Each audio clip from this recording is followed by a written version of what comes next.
Hello everyone, I am Sudipta Fulkon, Assistant Professor, Department of English, Pandit Dindal Upadhyay Adarsha Mahavidyalaya, Amjonga, Gwalpara. Today, I am going to talk about postcolonial theory. Here, I am giving a few aspects. So let's start.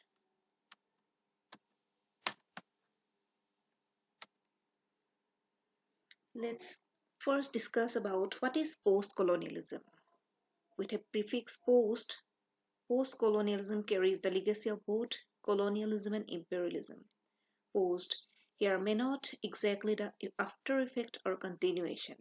It has always been problematic, particularly in literary theory, whenever we come across such post prefixed theories. So, to be precise, post colonialism is a critical phase which analyzes the overall history, culture, literature, and discourse of European imperial power.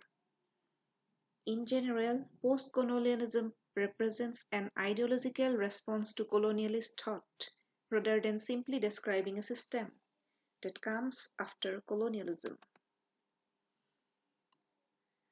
So, what is literary theory? A theory in general is the contemplative and rational outcome of a thinking. Likewise, a literary theory is the body of ideas and methods we use in the practical reading of literature. Theories differ from mere criticism in the sense that criticism is just an analysis of a mere text.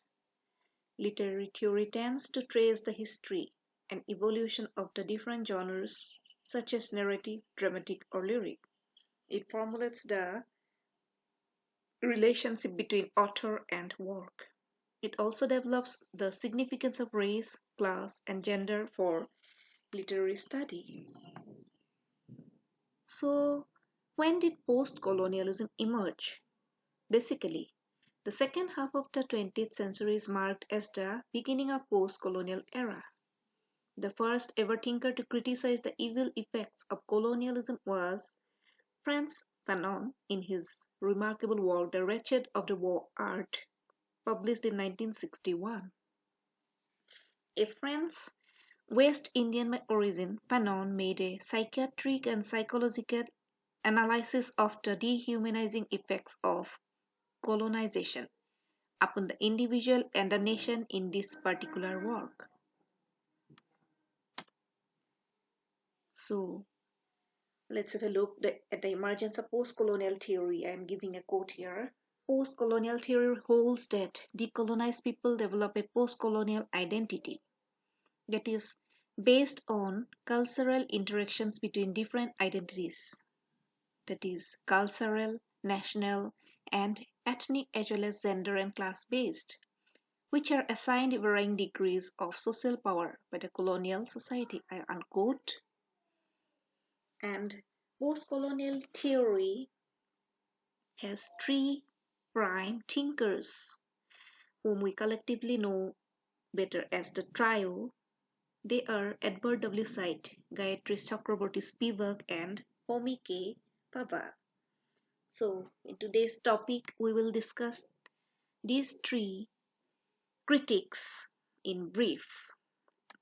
Let's start with Edward W. Said, a Palestine-born USA-based cultural critic who is termed as the originator of post-colonial theory. The official beginning of post-colonial theory is with the publication of Orientalism in 1978 by Edward Said. In this work, Said developed the idea of Orientalism to define the West's historically patronizing representations of the East. The West represents the European countries while the East comprises of Asia, North Africa, and the Middle East. So the East-West binary that started during the colonial era believed and even proved that the West is superior to the East. So what Said talks about Orientalism? We are giving a brief glances here. The word Orientalism refers to at least three separate but interrelated meanings. Firstly, an academic tradition or field. Secondly, worldview, representation, and style of thought based upon an ontological and epistemological distinction made between the Orient and the Occident, and thirdly, as a powerful political instrument of domination. The principal characteristic of Orientalism is a supple and persistent Eurocentric prejudice against Arab Islamic peoples and their culture, which derives from Western images of what is Oriental, that reduce the Orient to the fictional essences of Oriental peoples and the places of the Orient. Such cultural representations dominate the communications of Western peoples with and about non-Western peoples. So, Western colonizers, they portrayed the wrong images of the East, people of the East, in their fictions, travelogues, journals, memorials, etc. And it carries on the legacy till date. These cultural representations thus usually depict the Orient as primitive, irrational, violent, despotic, fanatic, and essentially inferior to the Westerner or native informant, and hence enlightenment can only occur when traditional and reactionary values are replaced by contemporary and progressive ideas that are either Western or Western influenced. So, that in a nutshell about cites Orientalism. Let's move to our second thinker, Gayatri Chakraborty Spivak. She is an Indian-born literary theorist and feminist critic. Spivak is best known for her essay Can the Subaltern Speak, written in 1985. Spivak particularly specified the stance of Third World women. She terms the colonized Third World women as doubly colonized, first by patriarchy at home, and secondly by the colonial masters. She uses the term subaltern to specify the marginalized, neglected, tortured women folk in the society belonging to the Third World. And finally, we are going to talk in brief about Homi Bhabha,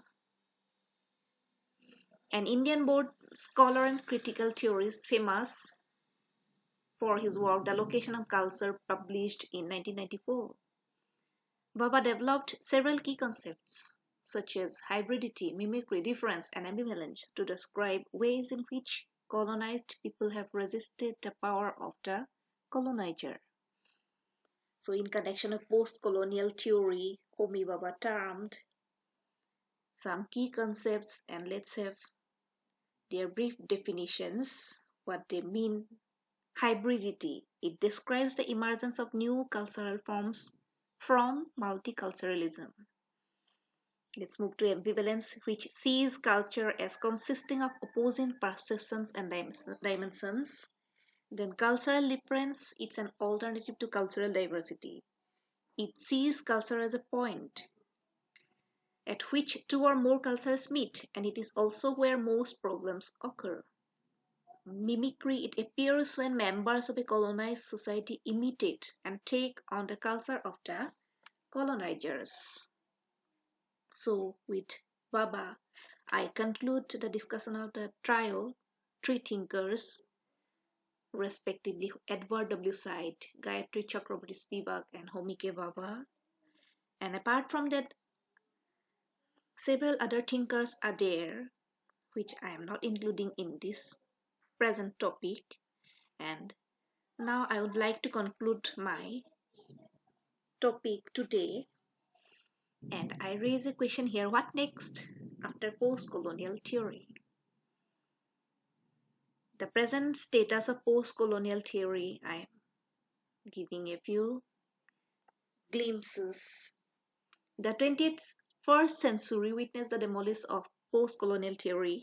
The obvious reason is the rise of the global, world, and transnational as both categories of analysis and identification in scholarly discourse.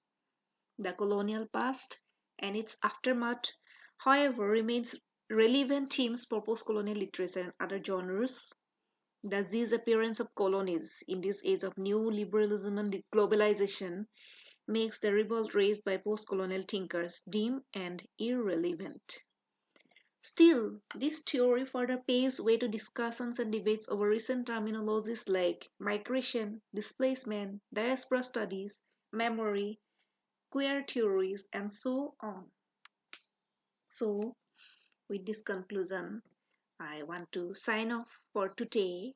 Hope all of you have fair idea about post-colonial theory, how it originated, and who are the people associated with it. Thank you.